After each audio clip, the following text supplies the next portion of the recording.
Hello friends, welcome back to the new video guys. In this video guys, I am going to show you guys how can you remove your pattern lock in your Xiaomi phone. Guys, you want to remove your pattern lock, so guys you can remove it. And guys, now let's see how to remove pattern lock in your Xiaomi phone.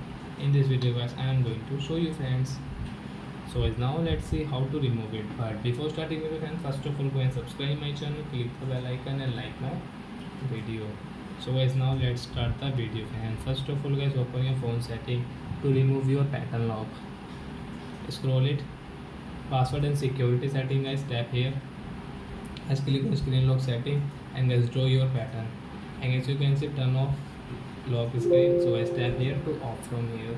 Then guys, your pattern will remove. Guys, you cannot use your pattern lock in your Xiaomi phone.